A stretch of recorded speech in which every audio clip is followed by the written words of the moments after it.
오늘 우리에게 주신 하나님의 말씀은 사도행전 5장 17절로 26절까지 말씀입니다. 사도행전 5장 17절로 26절까지 말씀 제가 봉독하도록 하겠습니다.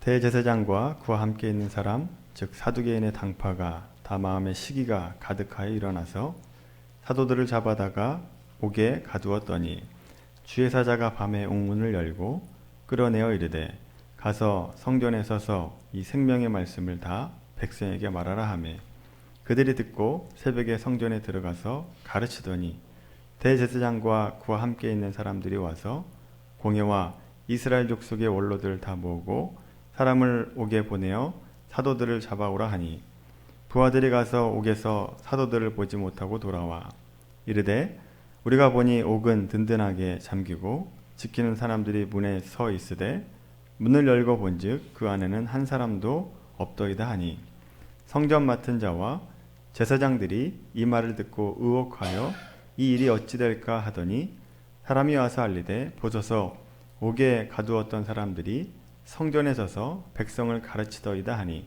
성전 맡은 자가 부하들과 같이 가서 그들을 잡아왔으나 강제로 못함은 백성들이 돌로 칠까 두려워함이더라. 이것은 주님의 말씀입니다. 아멘. 여러분 성경을 보면 여러 가지 기적들이 나옵니다. 구약 성경을 보면 출애굽 사건이 나오고 또 신약에 보면 예수님도 하셨지만 사도들도 사도행전에서 보시면 아픈 사람들을 고치고 또 심지어 죽은 사람도 살아나게 하는 일을 사도들이 하게 되죠. 오늘 본문도 대제사장과 사두개인의 당파가 사도들을 잡아다가 옥에 가두었는데 주께서 사자들을 보내어서 그 사도들을 옥에서 꺼내주셨다라고 말씀하십니다.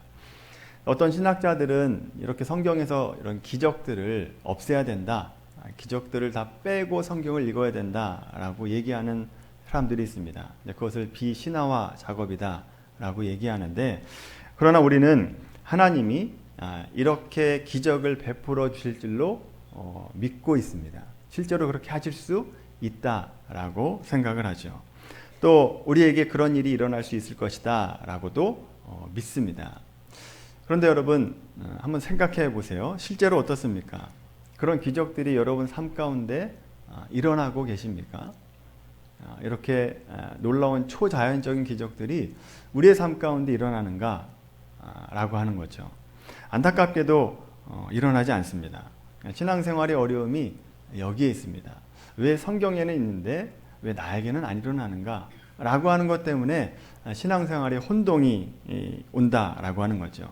베드로가 갈릴리 바다 위를 걸었던 것처럼 우리도 군산 앞바다에 가서 물 위를 걸어보겠다라고 하면 대부분의 사람들이 미쳤다라고 얘기를 하거나 발을 떼서 물에 닿는 순간 바다에 빠지고 말게 되죠. 물 위를 걷는 것은 고사하고 하나님 내가 가지고 있는 주식이 오늘 상한가를 좀 치게 해주십시오 라고 하는 기도 제목조차 안 들어주죠.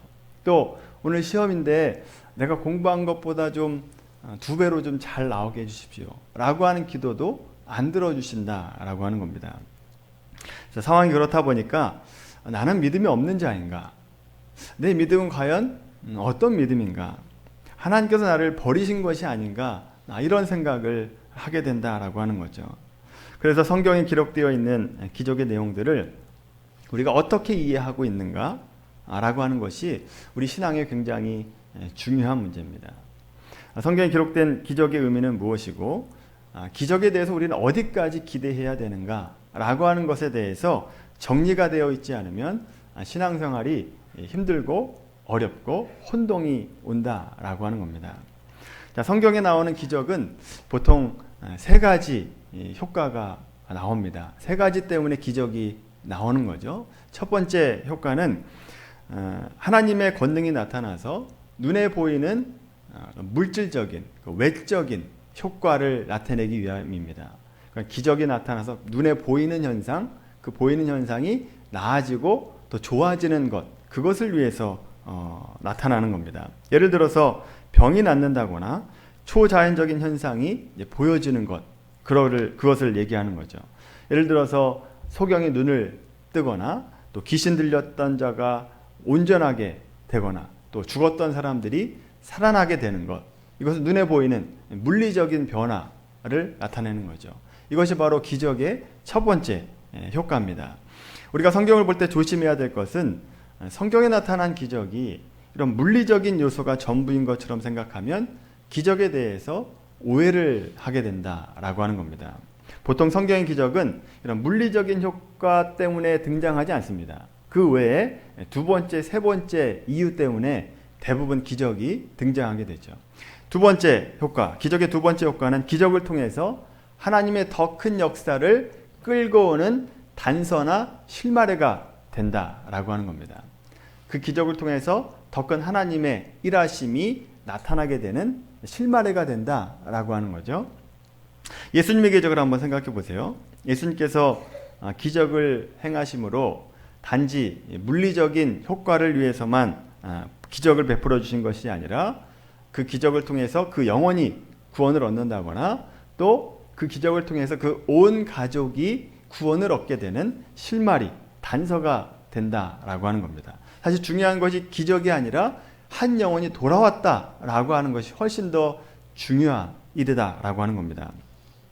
예를 들어서 가버나움에 있는 왕의 신하의 아들이 병들었다라고 하는 것, 그것 때문에 와서 예수님께 약 40km 되는 거리를 와서 내 왕의 신하의 아들이 죽게 되었으니 좀 고쳐주십시오 라고 요구하셨을 때 예수님께서 직접 가시지 않고 말씀으로만 낫게 해주셨습니다. 그리고 다음날 돌아가 봤더니 예수님께서 그 말씀을 하실 때 나아졌다라고 하는 그 사건을 접하고 나서 그 예수님께 부탁한 사람이 예수를 믿었고 그 온 가족이 예수를 믿었다라고 하는 말씀이 나옵니다.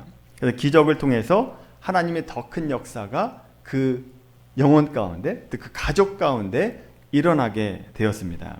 그러니까 사람을 구원하기 위한 도구로 기적이 쓰였다라고 하는 거죠.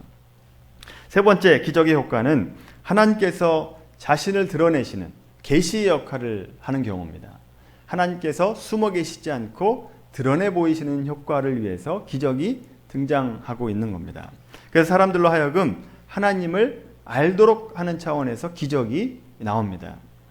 우리가 믿음과 성령에 대해서 알아볼 때 다루었던 것과 같이 오순절 성령이 임하실 때 바람 같은 소리가 났고 또 불이 각 사람 위에 임하게 되었고 또 분명한 효과적인 물리적인 효과는 15개국 정도에 되는 외국어로 방언을 하게 되었다라고 하는 겁니다.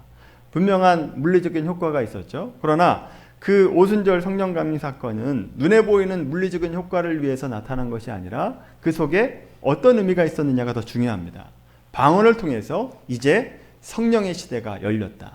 이제 모든 사람이 구원을 얻을 수 있는 시대가 열렸다라고 하는 것을 보여주시기 위해서 방언이 등장하고 있다라고 하는 소리가 살펴보았습니다. 자, 이렇게 기적의 의미를 세 가지로 나눌 수 있습니다.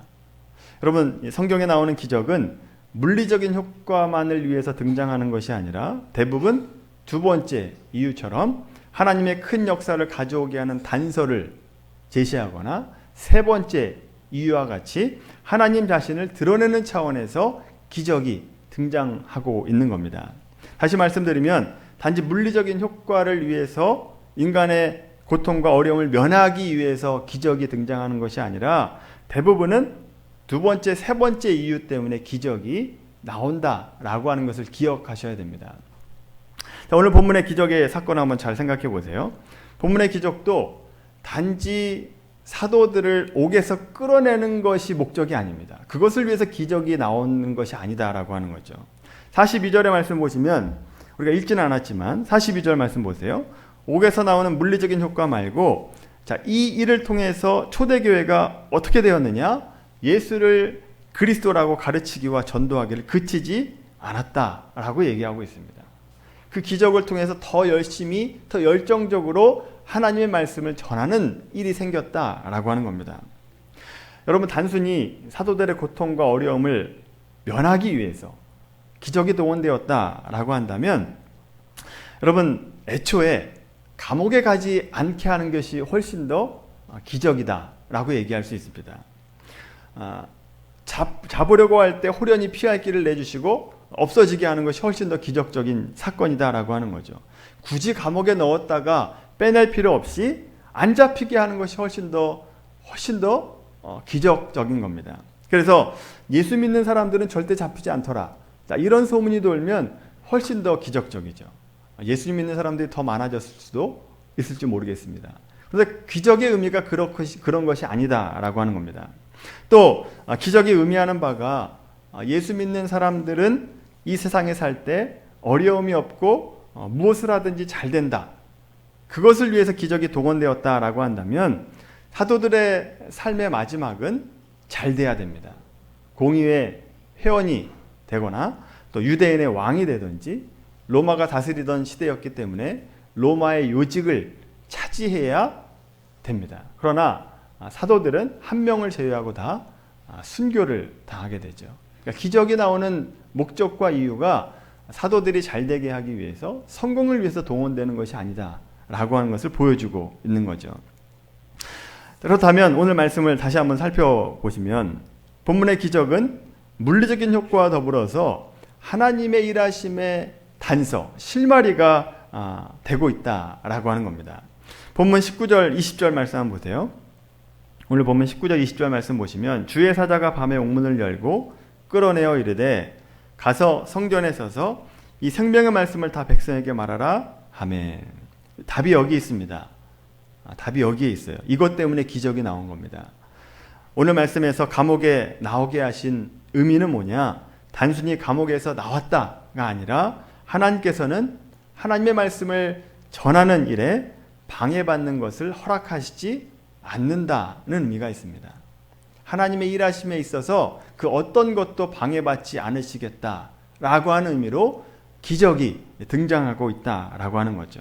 우리가 병에 안 걸리고 실패하지 않고 어려운 일 안 당하게 하는 차원이 아니라, 하나님은 말씀을 전하는데, 좀 넓게 말씀드리면 하나님께서 계획하시고 작정하신 일을 하시는데 그 어떤 것으로도 방해받지 못하게 하시겠다라고 하는 의미로 기적을 통해서 사도들을 옥에서 꺼내주셨다라고 하는 것입니다. 세상의 어떤 일로도, 하다못해 우리의 연약함으로도 하나님의 일하심을 방해할 수 없는 겁니다. 이런 차원에서 기적이 동원되었다라고 하는 것을 우리가 분명히 알아야 됩니다. 이것을 알아야만 지금 사도들이 옥에서 나왔던 사건이 실제로 있었던 사건이다 라고 하는 것을 믿을 수 있고, 또 나에게 왜 기적이 안 일어나고 있는가 라고 하는 것도 이해할 수 있게 되죠. 또 기적이 일어났다면 그 기적이 왜 주셨는가를 이해할 수 있게 됩니다. 여러분 삶 속에서 이런 기적을 체험하고 있습니까? 체험하지 못하고 있습니까?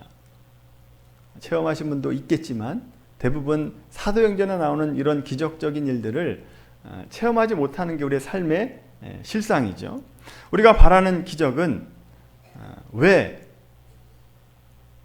무엇인가를 한번 생각해 보십시오. 왜 나에게 이런 기적이 안 일어나는가?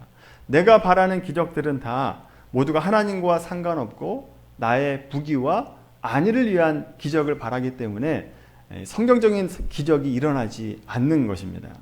하나님께서는 그런 일에 기적을 베풀지 않으십니다.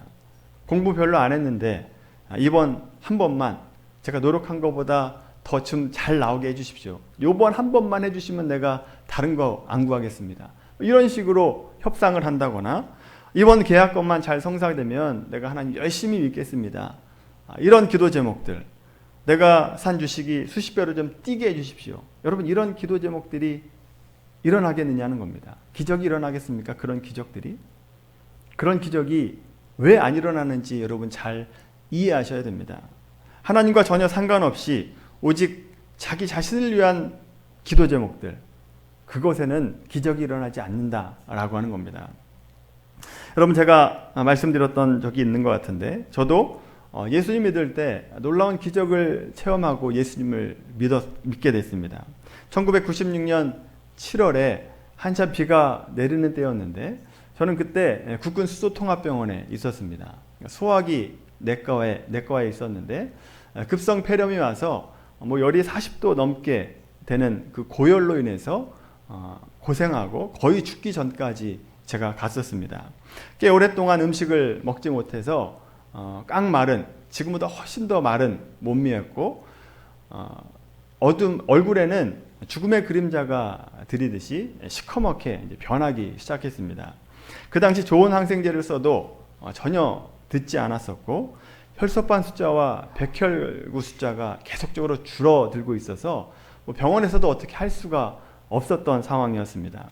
그래서 저도 모르게 가족들을 모아놓고 이제 준비하시라고, 이제 죽는다라고 사형 선고를 내렸습니다. 그렇게 마지막까지 간 상태에서 저희 아버지 친구 목사님을 초청을 해서 기도하셨습니다. 마지막 인간적으로 할 일이 아무것도 없었기 때문에 이제 마지막 하나님만 매달리고 기도해 보겠다라고 하는 심정으로 목사님이 오신 겁니다. 그렇게 해서 하나님의 신유의 기적을 바라면서 간절하게 기도하고 돌아가셨습니다. 근데 놀랍게도 그 다음 날부터 열이 떨어지기 시작했고 혈소판 숫자와 백혈구 숫자가 올라가기 시작했습니다.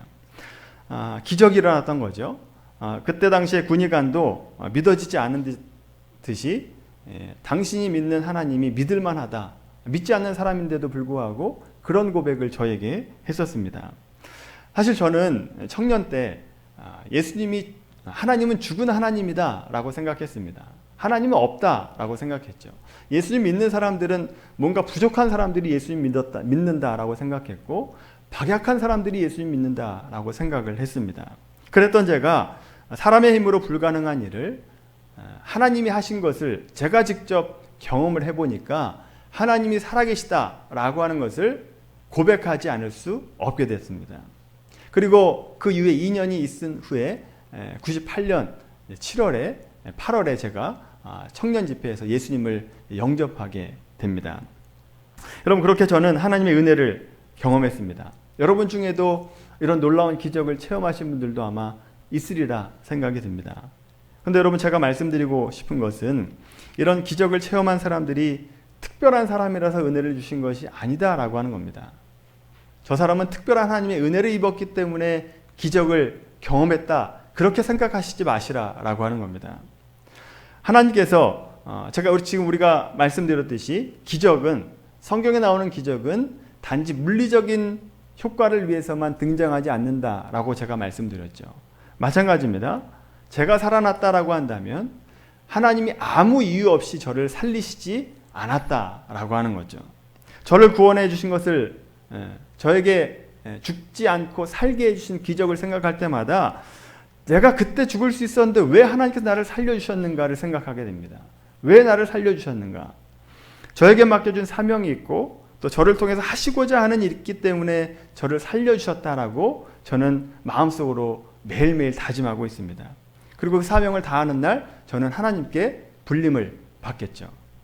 그렇다면 꼭 기적을 체험해야 하나님께서 부르신 것이냐? 이런 기적이 없는 사람은 부르심이 아니냐?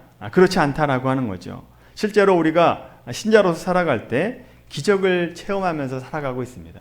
모든 신자가 기적을 체험하면서 살아가고 있죠. 여러분, 그 기적이라고 하는 것을, 여러분이 살고 있는 것이 기적이라고 하는 것을 여러분 믿으십니까? 여러분 살고 있는 것이 기적입니다. 여러분 살고 있고 지금 이 자리에 왔다라고 하는 것이 기적이다라고 하는 거죠. 잘 모르시겠죠? 기적인 것이. 여러분 잘 한번 생각해 보세요. 여러분 생각하기에 링거로 영양제를 맞는 것과 음식을 통해서 영양분을 섭취하는 것 중에 어느 것이 더 나은 겁니까?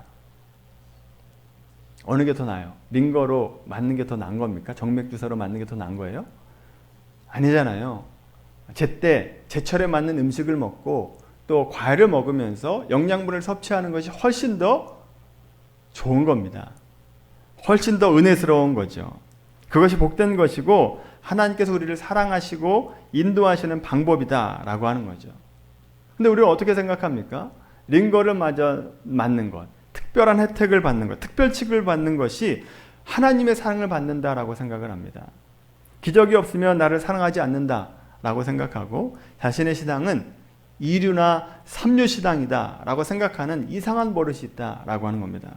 오히려 평범한 것이 은혜고 순탄한 것이 기적입니다.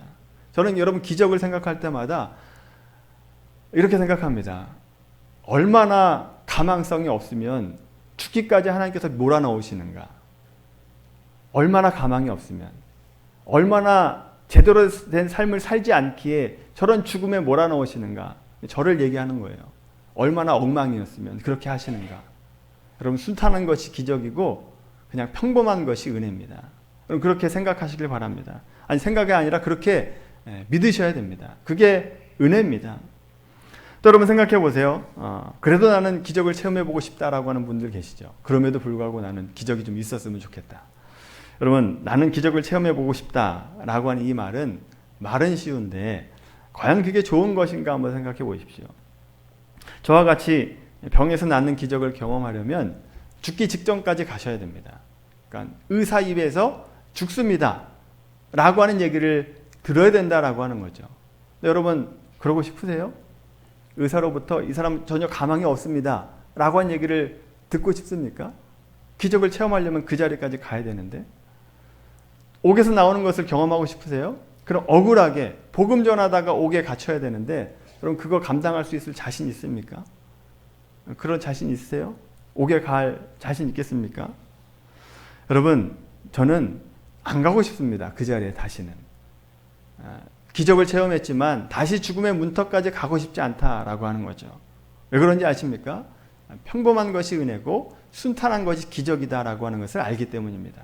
지금도 기적으로 사는데 왜 굳이 사지로 몰리는 그런 일을 다시 경험하려고 하겠습니까? 지금이 기적이고 은혜인데.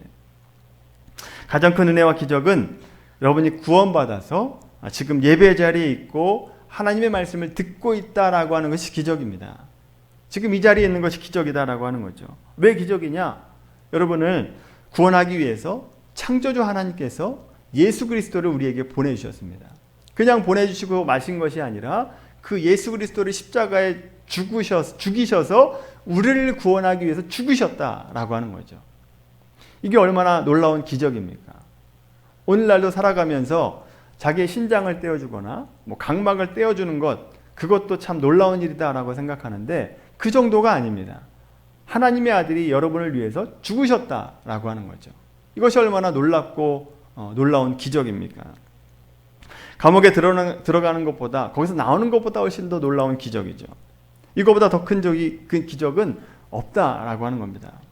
우리가 그냥 여기에 와서 앉아있고 물 흘러가는 대로 떠밀려 와 있는 것이 아닌 거죠. 하나님이 우리를 그렇게 간섭하시고 지키시고 보호하셔서 우리의 발걸음을 여기까지 인도하신 겁니다. 또 앞으로도 하나님께서 여러분의 삶을 인도해 주실 줄로 믿습니다. 로마서 8장의 말씀을 보시면 하나님께서 우리에 대한 사랑을 어떻게 나타나셨는가 가장 잘 나타나죠. 자기 아들을 아끼지 아니하시고 우리 모든 사람을 위하여 내어주신 이가 어찌 그 아들과 함께 모든 것을 우리에게 주시지 아니하겠느냐. 아들을 주셨는데 그 외의 것을 안 주시겠느냐라고 하는 얘기입니다. 따라서 여러분 삶 가운데 보여지는 기적이 없는 것 가지고 하나님이 나를 쳐다보시지 않는 것은 아닐까? 하나님이 나를 버리신 것은 아닌가? 나의 믿음은 아무것도 아닌 것인가? 여러분 이런 생각하시지 않으셔야 됩니다. 그때마다 뭘 생각하셔야 되느냐? 독생자 예수님을 내어주신 이가 어찌 그 외에 더 좋은 것을 우리에게 주시지 않겠느냐? 이런 생각을 하셔야 됩니다. 따라서 여러분 이런 사랑으로 우리를 구원하시고 돌보시는 그 하나님의 은혜를 받고 이것이 기적이다라고 하는 것을 믿고 살아가십시오. 이것을 믿으면 그 외의 것은 기적이 있을 수밖에 없죠. 온 천하 만물을 지으신 하나님께서 우리를 사랑하시기 때문에 여러분 삶 가운데 기적이 나타날 수밖에 없다라고 하는 것입니다. 오늘 하루 사는 동안에 수많은 천군과 천사들을 동원하셔서 여러분을 돌보시고 인도하시고 가장 좋은 길로 인도하시는 분이 하나님이십니다. 눈동자같이 여러분 지켜보시고 머리털까지 세신 그 부 하나님께서 여러분을 지키신다라고 하는 것이죠. 이것이 예수 믿는 사람들의 인생이고 또 예수 믿는 사람들이 마땅히 누려야 될 특권인 겁니다. 오늘 말씀 나눴던 것 여러분 기적에 대해서 우리가 말씀을 나눴는데 여러분 외적인 기적이 없다라고 하는 것을 가지고 여러분의 귀중한 믿음을 저평가하지 마시길 바랍니다. 여러분이 이미 놀라운 기적을 체험하신 분이고 통과하신 분이고 또 그 기적 속에서 살아가고 있는 분들입니다. 하나님이 내 편이신 것으로 인해서 내가 보이지 않는 기적이 얼마나 많은가를 영적인 눈으로 보는 여러분들이 되길 바랍니다. 그 기적이 나에게 늘 함께 있고 하나님의 돌보심이 나에게 있다라고 하는 믿음을 가지고 담대하게 살아가시고 또 힘있게 살아가는 미랄교회 성도가 되기를 예수님의 이름으로 간절히 축원합니다. 기도하겠습니다. 하나님, 오늘 기적에 대해서 말씀을 나눴습니다.